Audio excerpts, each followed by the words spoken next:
ஆக்சுவலாக நடுவில் வந்து நீங்கள் வந்து ஹீரோவாக இருக்கும்போது மாசாக வந்து எல்லாத்தையும் பண்ணிகிட்டே இருந்தீங்க. அதுக்கப்புறம் திடீர்னு கேரக்டர் வைஸ் இறங்க ஆரம்பிச்சிட்டிங்க. எங்கே இறங்கினேன்னு சொல்லும்போது மாஸ்டர்லேருந்து எல்லாமே அது தனி இறங்குனது இல்லை. அது பேர் முதல்ல வந்து இறங்குனது இல்லை. இறங்க கேரக்டர் வைஸ் போக ஆரம்பிச்சிட்டிங்க ஹீரோவாக. கண்டிப்பாக கிடையாது. அந்த அப்ரோச் இல்லைன்னு சொல்ல வரேன். நீங்கள் வில்லன் இல்லாமல் ஹீரோ இல்லை, தீமை இல்லாமல் நன்மையின் அருமை தெரியாது, வெயில் இல்லாமல் நிழல் தெரியாது. அவ்வளோதான் கணக்கே ஒழிய அது ஈக்குவல், அது பேலன்ஸ். என் கணக்கு அதுதான் ஒழிய நான் வில்லனாக பண்ணும்போது உங்களை எவ்வளோ என்டர்டெயின் பண்ணுறேங்கிறது ரொம்ப கவனமாக இருந்தேன். நான் வில்லனான் பண்ணி உங்களை போர் அடித்து ரொம்ப அவர்ஷன் க்ரியேட் பண்ணிட்டேன்னா நான் ஹீரோ நடிக்கிற படங்கள் அது பாதிக்கும். ஆனால் நான் வில்லன் அடிக்கும்போது எவ்வளோ தூரம் என்டர்டெயின் பண்ணலாங்கிறது தான் கணக்கு.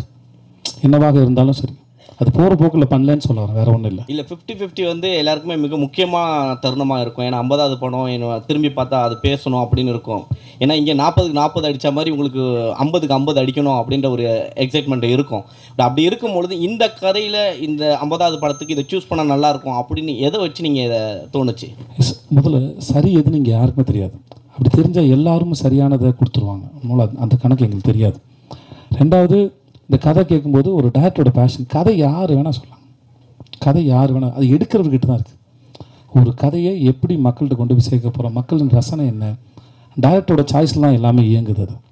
ஸோ எனக்கு இந்த டேரக்டர் ரொம்ப பிடிச்சிருந்தது. நான் குரங்கு பொம்மை பார்க்கல, ஷூட்டிங் போகிறதுக்கு ஒரு 4 நாள் முன்னாடி 2 நாள் முன்னாடி தான் படமே பார்த்தேன்.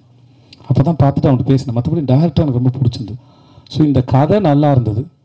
அப்போது 50வது படமாக அனௌன்ஸ் பண்ணோம். இவர் சொன்னார், சுதன் சார் சொன்னார், சார் நானே பண்ணிடுறேன் 50வது படத்தை அப்படின்னு. எனக்கு 25வது படமும் நல்லா பண்ணி கொடுத்தார். எனக்கு அவர் மேலேயும் பெரிய நம்பிக்கை இருந்தது. ஸோ அப்படி தான் அமைஞ்சது. இது எந்த பிளானும் இல்லை. அப்புறம் எனக்கு வந்து 50வது படம் நல்லா ஓடணும்னு நினச்சா அப்போ 49 51வது படம் என்ன, எல்லா தயாரிப்புகளும் பணம் போட்டு எடுக்கிறாங்க. ஸோ எல்லா படமும் ரொம்ப முக்கியமான படம் தானே ஒழிய 50ங்கிறது ஒரு இந்த கடந்த அந்த பாதையை ஒரு ஞாபகப்படுத்துறதான்னு தெரியல. அதை தாண்டி வேறு உண்மை கிடையாது. எனக்கு அந்த எண்ணம் கிடையாது 50 நடிச்சிடணும், 100 பெருசாக ஓடிடணும். அப்படி பார்த்தா சீதக்காதிக்கு மாதிரி ஒரு படத்தை 25 படம் செலக்ட் பண்ணியிருக்க மாட்டேன். அந்த படம் வந்து நான் வர்றது ஆரம்பம் தான் வரேன் நான். ஆனால் ஒரு ஆர்ட் ஃபார்மோட ரெப்ரஸன்டேட்டிவ் அந்த கேரக்டர். கலை எந்த பாகுபாடும் இல்லாமல் எந்த வீட்டு பிள்ளையின் மீது கூட அது இறங்கும் அப்படிங்கிறது அந்த படம் சொல்ல வருது.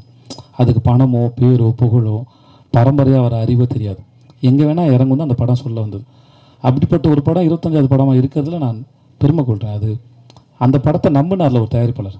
அது வியாபார ரீதியாக பெருசாக போகாதுன்னு அவருக்கும் தெரியும். ஆனால் நல்ல படம், அது என்டர்டெய்னிங்கான ஃபிலிம் தான் அது. ஆனாலுமே அதை நம்பினார்ல, அது அவருடைய நம்பிக்கை. எனக்கு அந்த மாதிரி படம் கிடச்சது எனக்கு பெரிய சந்தோஷம்.